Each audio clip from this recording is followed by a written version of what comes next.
Hey everyone, today I'm going to be drawing in my sketchbook, but I'll be using a limited color palette. If you missed the first video of this drawing challenge, this challenge consists of doing some kind of drawing but using only 5 colors, 5 random colors. So I wrote down a bunch of colors in this jar and I'm going to pick 5 of them and then use all of those colors for a sketchbook drawing. And for today's random color palette, we have green, dark green, purple, pink, and lastly, red. So I gathered every pink, green, dark green, purple, and red marker, crayon, colored pencil all together in this jar and have some extra in my hand here. And my favorite part of doing these challenges is just pouring out all of the markers all around my sketchbook so that I can use them all. And I actually have all of the colors in these drawing pencils that I use, but I think for today I'm going to use green to sketch with. And some of my favorite things to draw are portraits, so I'm probably going to do a lot of portraits for these color drawing challenges. So this is a full page portrait here. The last one I did was kind of smaller, and I feel like I didn't really use all the colors in like every way, so I'm going to try to do that today, and you can let me know if I achieve that in the end. Doing some final tweaks to this sketch, and then we can finally start coloring this in with all of these markers that I have. And off camera I created a little swatch thing here that I'm just gonna tape to this other side of the page while I work, so I can really get an idea of what all the colors are. And it's just great to have them all swatched because sometimes the marker cap does not match the color that comes out, so it's really important to swatch while you're using a bunch of markers and stuff like that. So I am going to start by using the darkest pink here out of all of the pinks from all of the markers that I've gathered to do like the shadows, and then sort of filling in some of those gaps with some other pinks, and then finally like with the lightest pink, just trying to get like a base down. And I think pink would probably be the best color to do for the skin tone in this particular case. And then I'm thinking of just using like the purple for the hair and maybe the green for the shirt. I kind of drew like little cheetah print kind of thing on the shirt. I'm gonna try to do something with like purple and green, something kind of funky and cool. And then I'm using this like almost dried up marker to just get that entire base skin tone down, and then kind of mixing it a little bit while some of this is still wet. What's really great about working with like water-based markers is that you can reactivate it with, water or like another wet marker to kind of blend it out, while it's still wet you can also blend it with your finger or paintbrush or something like that. It's just really great to work with these kinds of markers, and I definitely utilize that when I'm drawing.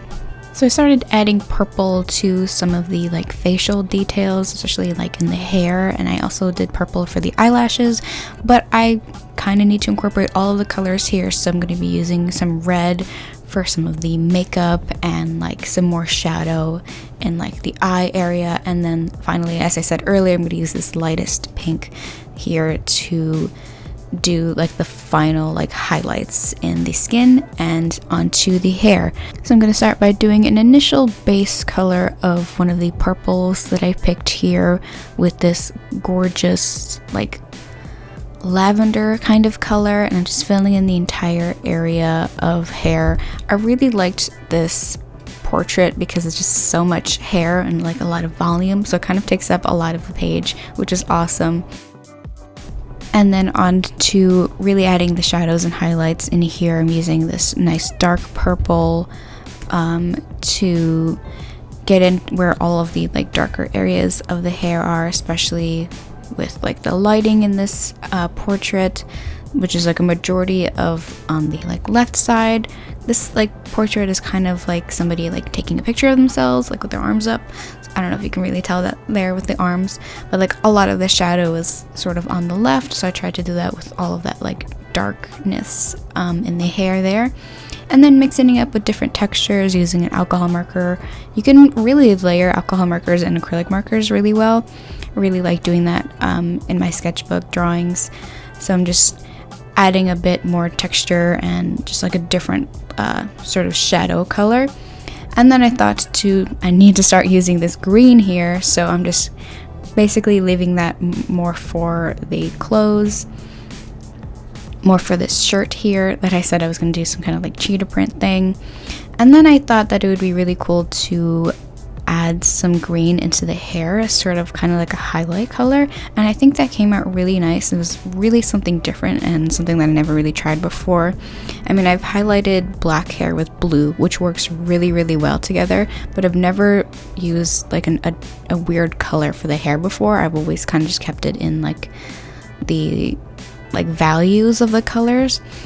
But I think it looks really cool, and there was also some piercings that I wanted to add with the green too, really trying to incorporate all of the colors everywhere. I have the red and the pink and the purple all in here already, and then I just needed to add more green everywhere, so I did a dark green sort of highlight, and then I highlighted it again with a different green. And also a little bit of pink to actually make it look like cheetah prints. You need kind of a few different colors to make cheetah print. And then I thought to incorporate some of my colored pencils that I picked here as well, doing a little bit of, cross hatching sort of, just to add a little bit of texture and just add to these values and these colors here. And then I just wanted to make the hair a little bit more full, so I just popped in a little bit more purple there and, some like loose hairs sort of. And I feel like I just needed a little bit more red, so I just kind of colored the entire background in red. Backgrounds are really not a strong suit of mine. I said this in the beginning of the year that is something that I wanted to work on, and I don't think I'm really doing that very much with like drawings that aren't of a background. I've been drawing backgrounds sort of separately as it's like its own thing, sort of like a foreground background, but I'm not really doing that very much with portraits of adding a background. But for these kinds of drawing challenges, I kind of want to keep it simple and just focus on the colors and not really so much of what's going on in the background. And the portrait to me is obviously the foreground too. So yeah, just adding a little bit more of those reds. There weren't that many reds that I picked from. I picked up a bunch of true reds. There's like cherry reds and like purpley reds that I didn't grab. I just want to keep it true to the challenge, which is to use red and all these colors. And then finally, onto the details. My favorite part, these eyelashes made the drawing look so much better. I mean, I was really liking it, but it was just really missing something, and it was those details that I was missing that I kind of wait last minute to add sometimes. But you need everything down first before you add the little important details on top.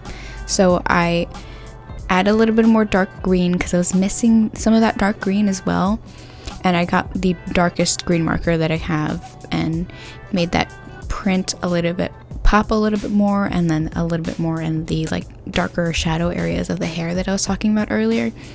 And then the tank top like strap was looking a little weird. It was just not working properly with like the perspective that this is in, so I tried to cover up the first strap that I kind of messed up on and just fix the other one.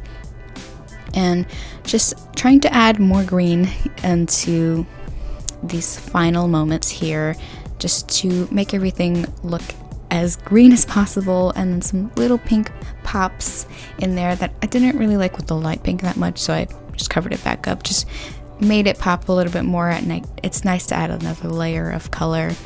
And we have the final drawing here. I am loving how bright and saturated this is looking. Leave a like if you're liking this drawing challenge, because I have a couple more rounds of colors to do. So make sure to leave a like and a comment and subscribe, and I will see you next time. Goodbye!